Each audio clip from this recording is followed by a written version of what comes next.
Henry het gister gesê, toe hy klein was, het hy hierdie loop met die tromme, en ek onthou baie van ons, ek gaan nou vertel wat hy gedink het, maar baie van ons het liedere, wat ons onthou as ons kinders was, en ons het nie altyd die woorde geweet nie.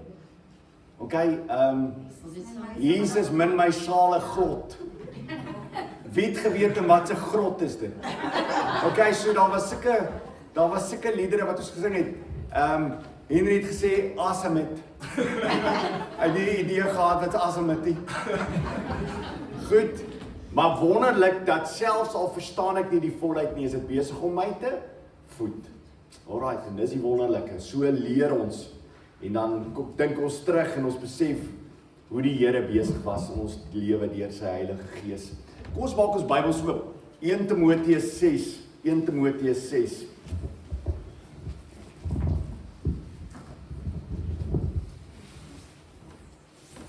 Timoteus 6.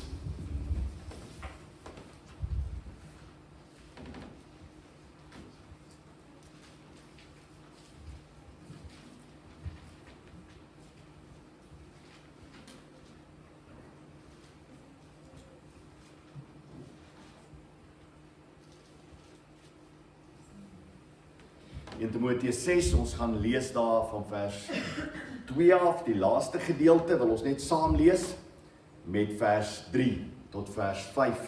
Kom ons buig net ons hoofde saam, voordat ons lees. Here, is vir ons wonderlik, om vanmôre by mekaar te kan wees. Here, ons bid, dat hierdie vleeslike denke van ons, sal wegvat vanmôre. U weet hoe maklik kom ons na u woord toe met ons eie redenasies en ons sogenaamde kennis. En dan wil ons na u woord kom en ons wil dit interpreteer soos wat die vlees dit wil interpreteer. Here, dan weet ons, dan gaan ons alles mis. O Heilige Gees, dat u ons vanmôre ontvanklik sal maak. En dat ons na u woord sal luister. Dit bid ons in die wonderlike naam. Amen. 1 Timoteus 6. Kom ek gaan lees van vers 2 af. Ons gaan eintlik net die laaste gedeelte. Diegene wat gelowige eienaars het, mag hulle nie verag nie, omdat hulle broers is, laat hulle nog meer diensbaar wees, juis omdat dit gelowiges en geliefdes is wat die goeie diens ontvang. Onderrig die mense hierin en moedig hulle aan om dit te doen.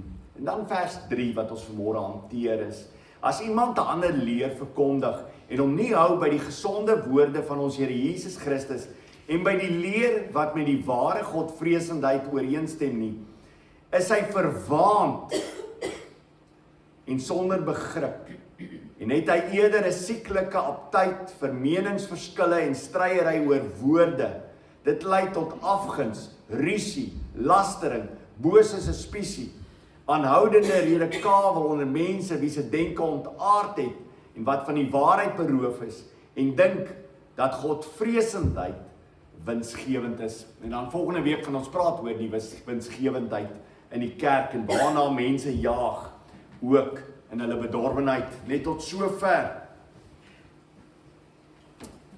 Daar was nog altyd in die geskiedenis, in die Ou Testament, selfs as die Nuwe Testament en ook vandag was daar valse profete. Ek dink ons lewe in 'n tyd vandag wanneer dit ongelooflik erg geraak het. Ons lewe in 'n tyd waar die meerderheid kerke vandag totale valse lering verkondig. En omdat ons lewe in 'n tyd dat so min mense die Bybel ken, hardloop almal agter valse leer aan. En dis die hartseer van ons tyd. Ons het 'n tyd waarin ons die Bybels in ons hande het, maar niemand ken meer die Bybel. Daar ergens besig om stof op te gaar. En die meerderheid van mense kan jou nie eens vertel dat hulle al een keer deur die Bybel gelees het nie. As jy nog nie een keer deur die Bybel gelees het nie, is dit 'n skande, 'n skreiende skande. Maar jy kan iets daaraan doen, begin dit te lees. Ok, ek wil hê jy moet sleg voel en dan wil ek hê jy moet beter voel wat jy gaan dit begin doen. Is dit nie tragies dat die belangrikste boek wat deur God vir ons gegee is, geminag word? Kan jy dink dat God self gee vir jou boek in jou hand en hy sê, as jy hierdie boek lees, sal jy my leer ken. sal jy vreugde hê, sal jy vrede hê. En dat ons dit verwerp en allerhande ander dinge nastreef. Ek hoef dit nie te herhaal nie, julle ken al vir my, as ek sal sê, asseblief tog, moenie dagstukkies lees nie, dis uit die hel uitgebore. Ek het dit nog nie so gestel nie, maar is definitief. Dit is die hartseerste ding, dat iemand anders se stukkie lees, wat hy skrywe, in plaas daarvan om die woord van God te gaan bestudeer. En omdat hulle besig is om kort stukkies, dis soos 'n mikrogolfoentjie, jy sit jou kos daarin, en as jy die hoender daarin gesit het, dan dink jy, as jy dit klaar gedoen het, dan dink jy, het gaan lekker wees. Dis nie lekker nie. Niemand wil dit eet nie. As jy enigiets in die mikrogolf sit, as jy dit uithaal en jy sê, wow, dit is so mooi. Het iemand daai gevoel nadat hy dit gedoen het? Nou, hoekom doen jy dit met die Here se woord? Lees dit, bestudeer dit, vra. Sê, hoor jy, ek verstaan nie die gedeelte nie, help vir my, maar lees dit. 2 Korintiërs 11 vers 13 sê, want sulke mense, dis valse profete, hulle is valse apostels, slinkse werkers, terwyl hulle self vermom as apostels van Christus, hulle vermom hulle self, en geen wonder nie, want selfs die Satan vermom hom as 'n engel van die lig. Hy's nie 'n engel van die lig nie, hy vermom hom as 'n engel van die lig. Daarom is dit ook nie vreemd as sy dienaars, hulle ook vermom as dienaars van geregtigheid nie. Hulle einde sal volgens hulle werke wees. Die grootste probleem is nie buitekant die kerk nie, is in die kerk. Die grootste probleem is binne die kerk. Die valse leer vind binne die kerk plaas. En nou wat is die eienskappe?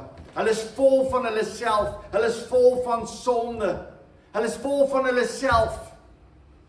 Kom ek sê gou vir jou, as jy die woord van God glo, en jy glo dit in sy volheid, wie wat, gaan jy altyd gesien word deur die wêreld as 'n dwaas.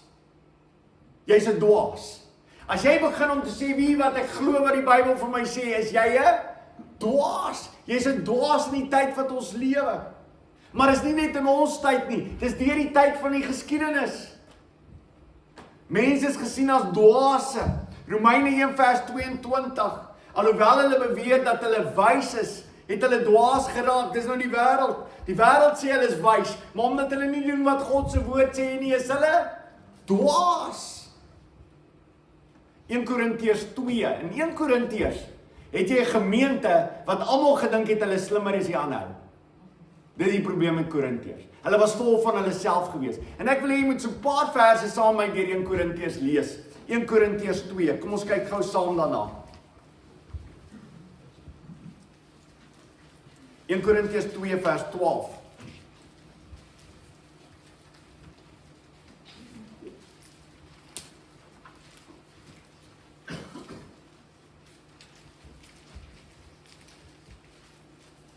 In Korintiërs 2 vers 12. Hy sê daar vir hulle, ons het tog nie die gees van die wêreld ontvang nie, maar die gees wat van God kom, sodat ons kan weet wat God genadiglik aan ons geskenk het. Ons praat ook oor hierdie dinge, dis oor die woord. Nie met woorde van menslike wysheid, ons leer nie, maar die woorde wat die Gees ons leer, terwyl ons geestelike dinge met geestelike dinge beoordeel. Maar 'n nie-geestelike mens aanvaar nie wat van die Gees kom nie. Vir hom is dit immers dwaasheid, en hy kan dit nie begryp nie, omdat dit slegs geestelik beoordeel kan word. So dit help nie, mense. Dit help nie om jou buurman en jou buurvrou wat ongelowig is vir hulle te probeer om die skrif af te water nie. Want hulle gaan in enige geval nie die skrif aanvaar nie as die Heilige Gees dit nie vir hulle lewendig maak nie. So hou by die woord. Hou by die woord. As iemand 'n geestelike persoon is, wat sal dit gebeur as hy die woord hoor? Hy sal dit onmiddellik ontvang. Vers 15. Die geestelike mens beoordeel egter alle dinge, hoewel hy self deur niemand beoordeel kan word nie. Want wie het die gedagte van die Here geken? Wie die kennis van God, om vir hom te kan voorskryf? Wat ons betref, ons het die denkwyse van Christus. Is dit nie mooi nie? Ons het die denke van Christus. Hoekom? Van die woord is ons mee besig. Daarom het ons Christus se denke. Die Gees bring in ons harte openlik Christus se denke deur die woord van God. In 1 Korintiërs 3 gaan hy dan aan en hy sê vir hulle weer eens, hy herhaal dit, vers 18. Laat niemand homself bedrieg nie. As iemand onder julle in hierdie wêreld meen dat hy wys is daar enigiemand wat dink hy's wys? Hier vanmôre, wys jou dwaasheid en steek jou hand op. Goed. Is daar iemand wat wys is? As jy dink by jouself en ek weet jy sit daar by jou huis en jy dink jy's wys. OK. So wat moet jy doen as jy dink jy is wys? Want elke mens dink hy is slim. En nog nooit iemand gehoor wat na my toe gekom het en sê, "Hier, Johan, jy is nou wat dom ou, joh." OK, meeste mense het 'n idee dat hulle slim is. As iemand onder julle in hierdie wêreld meen dat hy wys is, laat hy dwaas. Die Griekse woord daar is moron. Moron. Laat hy 'n moron word sodat hy wys kan word. Want die wysheid van hierdie wêreld is dwaasheid by God. Daar staan immers geskryf, hy vang die wyses deur die middel van hulle eie slinksheid. En ook die Here ken die redenasies van die wyses, dat dit niks seggend is nie. Dis niks seggend nie. Dis leeg. So, as jy vanmôre sê, Johan, ek wil wys wees in die woord van die Here, begin te word soos 'n moron in hierdie wêreld. Dat mense na jou kyk, en ek beloof vir jou, hulle gaan dit vir jou sê. Mense sal na my kyk en sê, maar jy is nie lekker slim nie. Sê ek, fantasties, prys die Here, dis presies wat 1 Korintiërs sê van my. Die wêreld gaan dink ek is dom, omdat ek die woord van die Here glo en leef. As jy nie verneder word nie, sal God se woord jou nooit verander nie. Dis wat wedergeboorte beteken, om weer in die moederskoot in te gaan. Om jouself te verneder deur Christus Jesus, te sê, Here, U is belangriker as ek. Die valse profete is verwaand. Hulle leer nuwe dinge. Hulle twis vra. Menslike intellek is vir hulle belangrik. Die een wil slimmer wees as die ander. Dis baie interessant genoeg as jy teruggaan na die vroeë geskiedenis van die kerk toe. En ek sê dit vir julle vanmôre en ek het dit al gesê en ek gaan dit weer sê. Meerderheid kerke vandag sou almal onder een dak gesit het as die meerderheid van die mense in die vroeë kerke ophou het om hulle verstand te gebruik. Want die meerderheid verskille wat ontstaan het in die geskiedenis van die kerk het nie gekom as gevolg van die woord van God nie, maar het gekom as gevolg van mense se denke. Dis interessant. Denke. Mense se denke. En ek kan vir julle vanmôre voorbeelde noem, dat julle later sal wonder, yesterday, geen wonder nie, al die kerke kan mekaar kom nie, want een na die ander, na die ander vraagstuk in die kerk, wat veroorsaak het dat mense geskeer het. As jy gaan kyk, waarom het hulle dit ingepas in hulle kerke, dan sien jy, daar was nie as gevolg van die skrif nie, maar as gevolg van die intellek van die mens, wat hulle verdedig het en gesê, dit kan nie so wees nie. Vandag nog steeds van die grootste skering in die kerke het te maak hoor, dit kan nie so wees nie, God is onregverdig.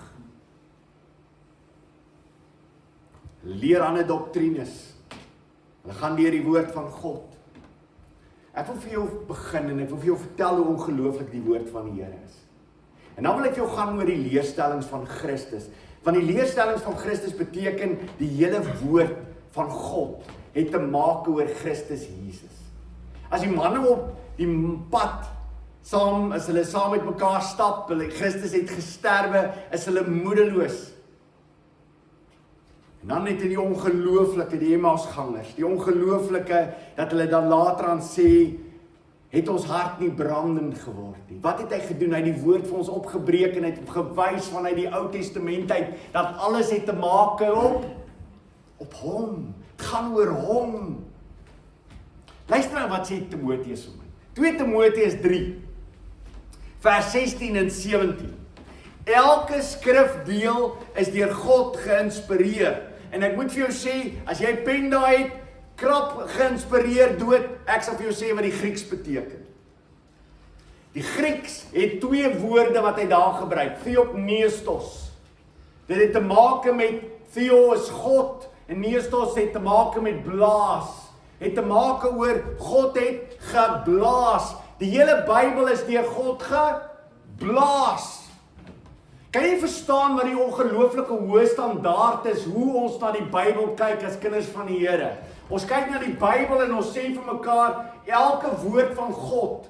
En daarom wil ons teruggaan na die oudste tekste toe. Daarom gaan ons terug en ons ondersoek, watter een van die Griekse tekste is die oudste? En ons gaan dit vandag doen. Ons gaan kyk na die Hebreëse tekste. Hoekom? Want ons glo dit is geïnspireer deur God. Ons glo dit is geblaas deur God.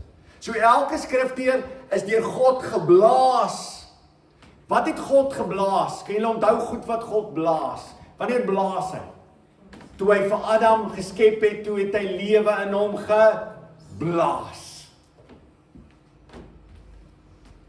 Skrifdeel is deur God geblaas en is nuttig vir onderrig, weerlegging, teregwysing, opvoeding oor God se wil te gehoorsaam. So, wat het jy nodig om vir mense te lei in die geestelike pad? Die skrif. Net die skrif? Net die skrif. Het ek enige ander slim praatjie nodig? Nee. Het ek 'n sielkundige nodig? Nee.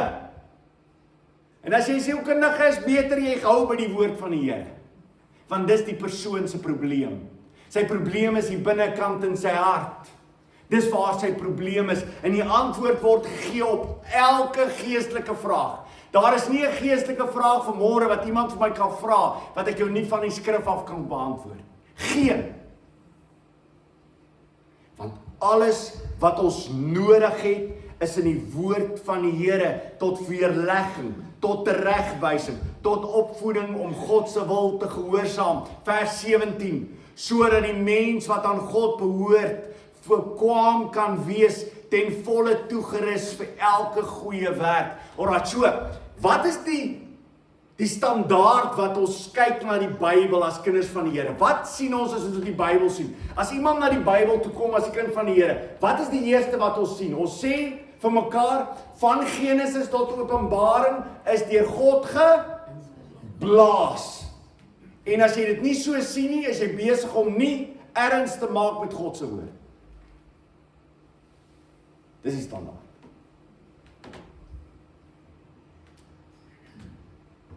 Die mense wat die valse profete is, staan teenoor die woord van God. Kolossense 3 vers 16, laat die woord van Christus in sy volle rykdom in julle woon. Leer en vermaan mekaar in alle wysheid, deur met dankbare harte psalms, lofgesange, geestelike liedere tot eer van God te sing. Dit moet deel wees van jou hele bestaan. Jy moet jouself die hele tyd voed met God se woord. Soos ons sê, die standaard, dan sê ons die valse profete was nie bereid om aan hierdie standaard te voldoen nie. Wat was Christus se standaard? Hoe het Christus na die Bybel toe gekyk? Want baie mense sê, ek wil Christus volg. Ok, kom ek vertel jou hoe Christus gedink het aan die skrif. Hoe hoog was Christus se standaard van die skrif as hy daaroor gedink het? Christus sê, daar sal nie 'n jota of 'n titel. So Jesus Christus sê, dis nie net die woord nie, tot die letter wat gebruik is, het ek geïnspireer. En die Here hoe denke oor sy woord? As hy sê, dat tot die streepie, die titel wat daar uitkom, wat die een woordjie na 'n ander lettertjie verander, tot dit het ek geïnspireer. Dit moet jy onthou, dat elke letter wat daar staan daar, omdat ek dit so laat bepaal het. In Matteus 22 vers 31, praat hy met die Sadduseërs. En hy sê 'n interessante ding vir hulle, en ek wil hê jy moet saam met my daarna kyk. In Matteus 22, vers 31 tot 32. Kom ons kyk gou saam daarna. Matteus 22.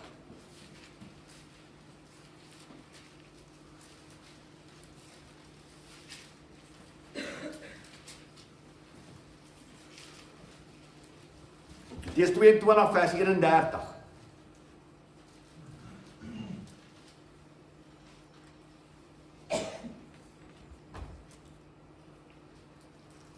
Jesus antwoord die Sadduseërs, hulle glo nie in die opstanding nie, hulle glo nie in die engele nie. En Jesus gaan terug en hy wys hoe ongelooflik is sy woord. Vers 31. En wat die opstanding van die dooies betref, het julle nie gelees wat God aan julle geskryf het nie.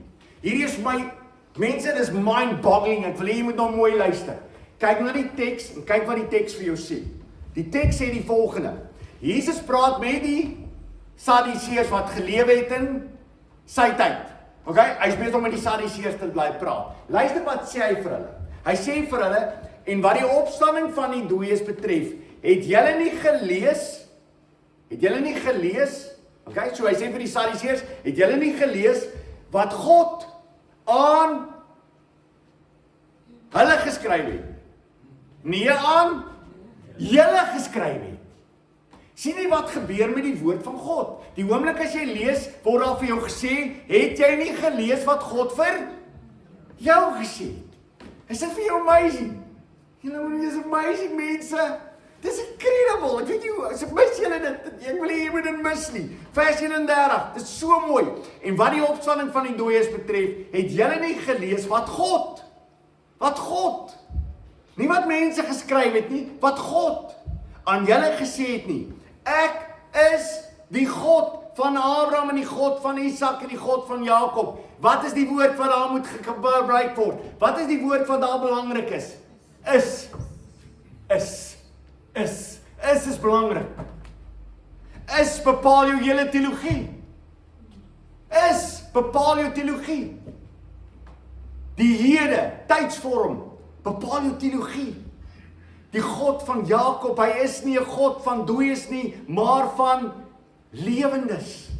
Is bepaal jou teologie. Jesus gaan en hy praat met hulle en hy sê vir hulle, het God nie vir julle gesê nie. Die woord wat daar geskryf is nie geskrywe deur Moses nie. Dit was God wat vir julle gesê het. Hy het nie net vir die mense van daai tyd gesê nie, hy sê dit vir julle. Kom na God se woord toe en wat is die eerste wat jy moet doen? As jy 'n hoë standaard van God het, as jy dink soos Jesus oor die Bybel, dan sê jy as ek die Bybel lees, dan hoor ek God met my praat. En ewe skielik het jy nie harde stemme nodig. Ewe skielik as jy die Bybel lees, hoor jy God se duidelike stem met jou praat. God se standaard, Christus se standaard as hy kyk na die Bybel. Net so standaard as Jesus praat. Die tyd van die liberale teologie. Een van die goedes wat vandag in die liberale teologie nie meer aanvaar word nie, is die verhaal van Jona. Want hoe kon Jona vir 3 dae en 3 nagte in 'n vis se maag gewees het? Ek het nooit probleme met hierdie goed gehad. Nog nooit. Ek kan nie verstaan dat iemand probleme met dit het. As daar gestaan het, en Jona was vir 1000 jaar in die maag van die vis gewees, sou ek gesê het, fantasties. Dit moet so gewees het. Hoekom? Want ek het 'n hoë standaard van die Bybel. Hier staan die volgende. Jesus se standaard oor Jona. Matteus 12 vers 39. Maar hy antwoord en sê vir hulle, 'n slegte en owerspelige geslag soek na 'n teken, en geen teken sal aan hulle gegee word nie, behalwe die teken van die profeet Jona. Want soos Jona 3 dae en 3 nagte in die buik van die groot vis was, so sal die seun van die mens 3 dae en 3 nagte in die hart van die aarde wees. Nou ons weet die Jode het bepaal, as dit net 'n paar uur van 'n dag is dit 'n dag. Soos hy praat van 3 nagte en 3 dae en 3 nagte, praat hy maar net van dit was 'n dag gewees. Al was dit 'n uur in daai dag gewees, was dit 'n dag. Dis hoe die Jode gedink het oor daai dag. Hy vergelyk Jona se tydperk in die maag van die vis met sy eie tydperk in die graf. Wat gebeur as jy nie Jona se verhaal glo nie? Dan kan ons by Jesus Christus gegraf gaan staan en sê, wel ek glo dit ook nie meer nie. En dis wat die liberale teologie nog altyd veroorsaak het. Die bevraagteken aan die een kant van die skrif raak 'n afskrywe van die ander kant van die skrif van God se woord. Jesus gaan verder oor Jona. In vers 41 van Matteus 12, hy sê, die manne van Ninive sal in die oordeel opstaan, saam met hierdie geslag, en dit veroordeel, want hulle het hulle op die prediking van Jona bekeer, en mooier as Jona staan hier. Die ewigheid gaan bepaal word of jy vir Jona gaan glo. Die ewigheid gaan bepaal word of jy my gaan glo, sê Jesus. Ek's groter as Jona.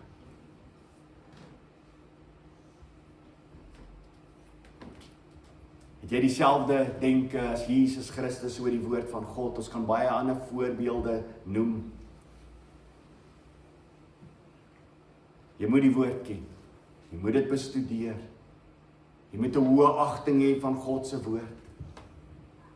1 Petrus 2 vers 2 wat ons vanmôre vir die kinders gesê het, en smag soos pasgebore babatjies na die suiwer geestelike melk, sodat julle daardeur kan groei met die oog op julle verlossing. Sodat julle daardeur kan groei met die oog op julle verlossing. Die wêreld, die valse profete is nie geïnteresseerd in die woord van God nie. Hulle kyk daarna, hulle lees dit, maar hulle stel nie werklik daarin belang nie. Die kind van die Here kyk daarna, hy sê dis God se woord en hy stel daarin belang. Hy kyk dit, hy lees dit, hy deurdink dit. Hy maak deel van sy eie lewe. Timoteus het tot dusver, het Paulus vir Timoteus geskryf, hy het 'n paar dinge genoem. In hoofstuk 1, hoofstuk 2, hoofstuk 4, 3, hoofstuk 4, hoofstuk 5, hoofstuk 6 gaan hy weer noem. Goed is wat die valse profete doen in die kerk. Kom ons herhaal net 2 van hulle. Ons kyk net weer terug na 2 van hulle. In 1 Timoteus 2. 1 Timoteus 2.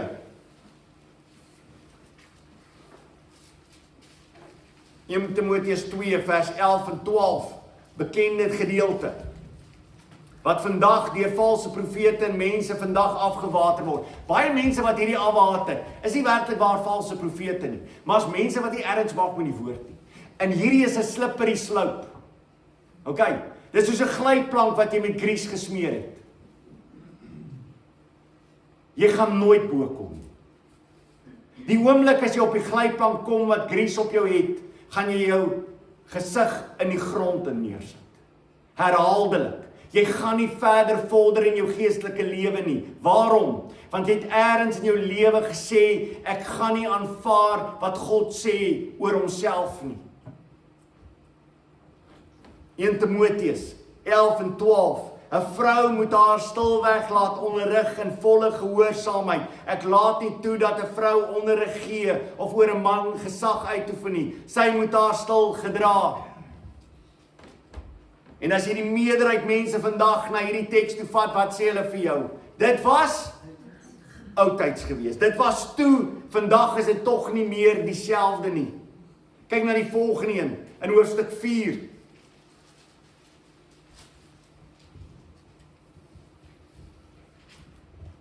Hy waarsku oor hierdie mense, hy sê vers 1, maar die Gees sê uitdruklik, dat in die laaste dae sommige mense van die geloof afvallig sal word, omdat hulle ophou met dwaalgeeste en leringe van demone. Weet jy, elke keer as ek dit lees, mense, ek hoop dit skok jou ook. Dink ek by myself, hoe is dit moontlik, dat in die kerk van die Here Jesus, mense gaan leringe van demone begin leer? Kan jy dit dink? Ons praat nie van die wêreld nie, mense. Ons praat van die kerk van die Here Jesus Christus. Wat sal gebeur in die kerk? Hulle sal dwaalgeeste navolg. Hulle sal leringe van demone navolg. As jy kyk na baie kerke en dan sien ek dit. Demone word nagevolg.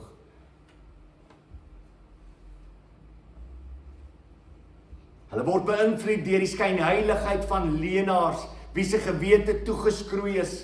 Hulle verhinder mense om te trou en laat sekere kossoorte vermy, terwyl God dit geskep het vir gelowiges, diegene wat die waarheid insien om dit met dankbaarheid te geniet.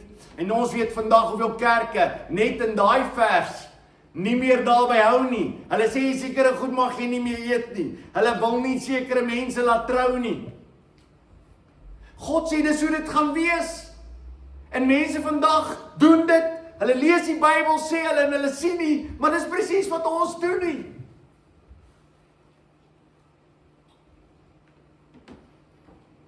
Paulus skryf dit vir Timoteus, hy sê, hou vas aan dit, die gesonde woorde. Die Griekse woord, hygianos, waarvan ons hygiene vandaan kry. Hy sê hierdie woord is dit wat gesond is. Hierdie woord is dit wat jou voed. Hierdie woord is dit wat jou gesond sal maak in jou lewe. Hou by die woord van die Here. Teenoor dit staan die wêreld, teenoor dit staan die valse profete, wat alles is vleeslik gerig. Romeine 8 vers 7 sê, omdat die wat vlees bedink vyandskap teen God is, wat dit onderwerp hom nie aan die wet van God nie, want dit kan ook nie. Dis die probleem. Dis alleenlik deur die Gees wat jou lewendig maak, wat jy besef hoe wonderlik die woord van die Here is, wat jy dit beginne gehoorsaam. Jy kan nie anders nie. God se werk is om dooie mense lewendig te maak. En hoe meer jy lewendig raak, hoe meer aanvaar jy die God se woord.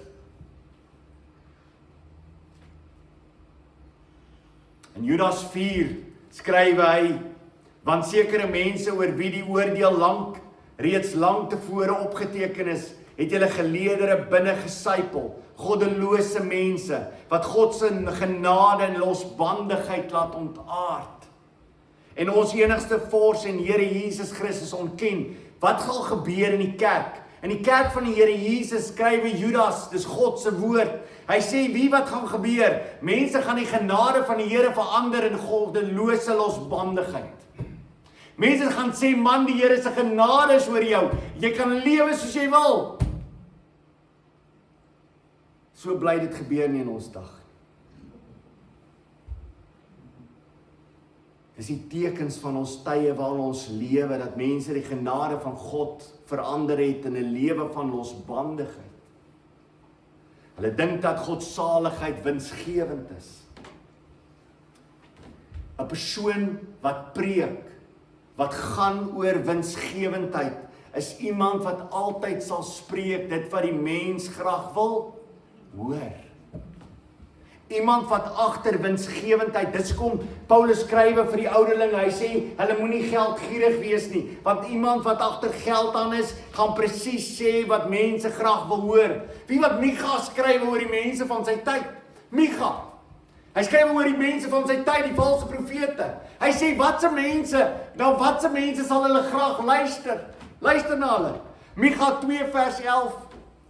As iemand wind na wandel, dit is 'n ongelooflike metafoor.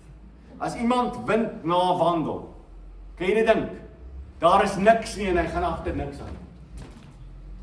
As iemand wind na wandel en bedrieglik lieg en sê, ek sal vir julle profeteer by wyn en sterk drank, dan sal hy vir hierdie volk 'n profeet wees, want hulle almal wil gesyp wees. Dit staan nie albei nie. Is dit nie skokkend dat die profeet sê, mense, as jy vir hierdie mense beloof dat hulle wyn en sterk drank kan kry, dan sal jy die kerk pak.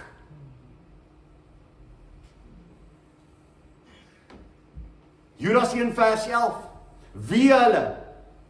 Want hulle het die pad van Kain geloop, en hulle self vir vergoeding aan die bedrog van Biliam oorgegee, en hulle sal soos met die verset van Korag omkom. Hulle het soos Biliam geraak. Weet jy die verhaal van Biliam en die donkie is vir my so ongelooflik. Biliam se hele lewe kan jy sien van die begin af. God sê vir hom, dit is hoe dit is. Biliam sê, ek moet net seker maak dat dit is wat God bedoel het. Want net het hy alles te bedoel en dan gaan ek hierdie geld verloor. So miskien moet hy net seker maak, het hy bedoel wat hy bedoel het, want hier is al baie geld. So wat doen Biliam? Hy gaan in die nag weer, Here, is hy seker oor hierdie standpunt? Dan sê die Here, ja nee, maar gaan maar. En ons weet wat daar gebeur het.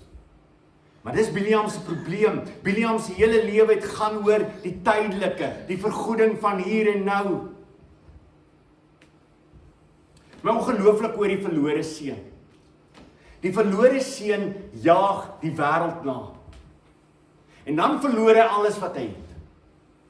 Alles verloor hy in hierdie vreemde land. En dan gaan hy om varke op te pas. En ek wonder of jy al gesien het, toe hy gaan varke oppas, wat gebeur met hom? Hy pas die varke op, en wat lê rondom die varke? Bele. Waarna is hy sy begeerte, as hy tussen die varke lewe? pele. En dan sê die woord van God die volgende. En dan sê hy, en niemand het vir hom gegee nie. Nou wonder ek by myself, het enige van julle gedink, dat niemand vir hom van die pele gegee het? Maak nie sin nie, is dit? Want hy kon die pele gevat het. Wat het niemand vir hom gegee nie? Kos. Calvin skrywe, in sy kommentaar oor hierdie gedeelte, die ongelooflike is dat niemand vir die hongerseun kos gegee het nie. Sy verlange was na kos. Hy het rondom pele gesit, en hy sou enigiets geëet het, en hy 10 teen van die pele ook geëet, maar dit het hom nie gevoed nie. Dit is soos baie mense wat kerke toe gaan, wat sit met pele, wat hulle voer vir hulle self, wat vir hulle opgedis word as wonderlike sjokoladeblokkies. En hulle stap uit en hulle is leeg, omdat niemand hulle gevoed het met die ware woord van God nie.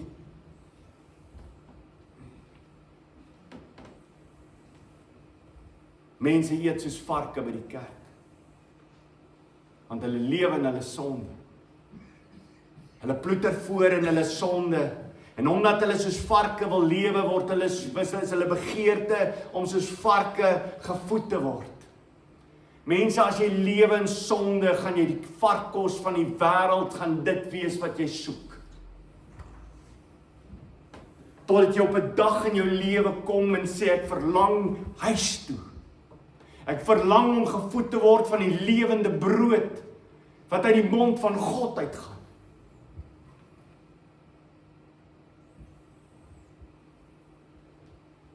Hierdie mense, die valse profete, hulle verkoop die Here se woord soos Judas vir Jesus verkoop het.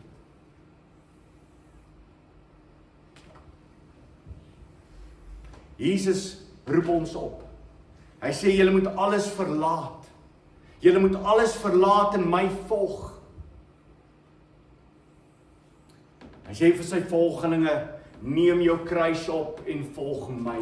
Die kruis opneem beteken ek sterwe in myself. Ek sterwe vir wat vir my belangrik is. Ek sterwe vir wat die wêreld oor my dink, maak nie meer vir my saak nie. Al wat vir my saak maak is om vir Jesus Christus te volg. Ek is eenoogig in my manier van lewe. Vir my is die lewe Christus en die sterwe is wins. As dit die begeerte van jou hart is, dan sê die Here, volg my.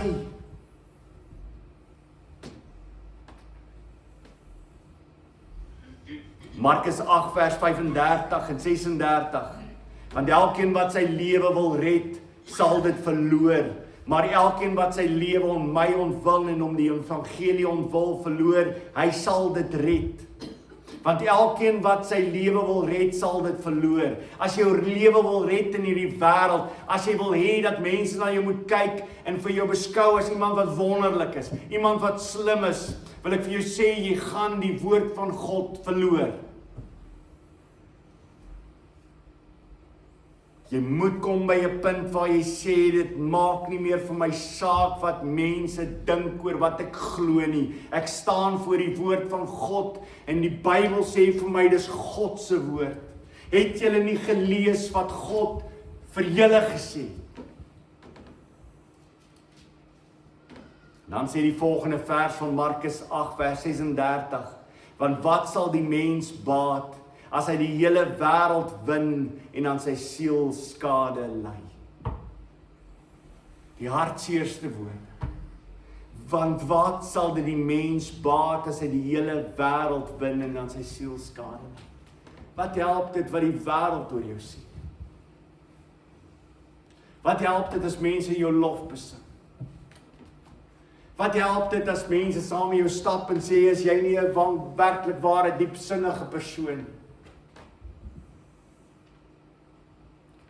Dis wat hulle van die valse profete gesê het. Die wêreld haat God se woord. En as jy die wêreld God se woord aan hulle oordra, kan jy seker wees dat die wêreld dit sal haat. As jy dit oordra en die wêreld dink dit is oké, moet jy weet jy mis dit. As jy dit oordra en die wêreld sê ek hou niks daarvan nie, weet jy jy's besig om dit reg oor te dra. Want soos hulle vir Christus gehaat het, so sal hulle vir julle ook haat. Die woord is genoeg. Die woord is geïnspireer. Jesus Christus se standaard van hoe hy na die woord kyk is daarbo. Dit is geblaas deur God. As jy sy kind is, kom jy voor die woord van God met bewering, vrees, van die sy woord.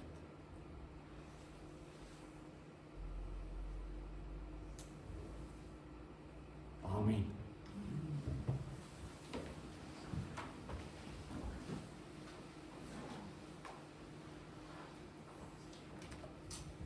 Here, jy weet hoe baie keer in ons lewens worstel ons met goed.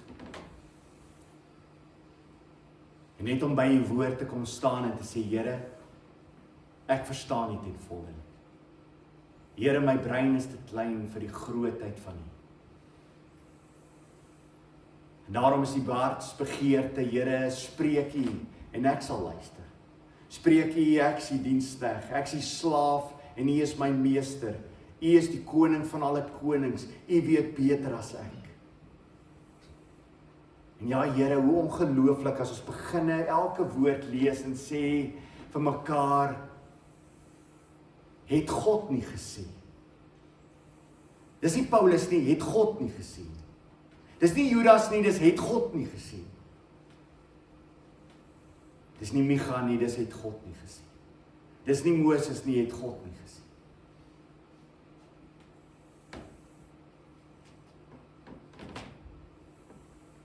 Mag ons lewens hier volgens inrig. En mag ons 'n vrede ervaar, 'n oorwinning ervaar, wat van U afkom. Ons bid dit in U naam. Amen.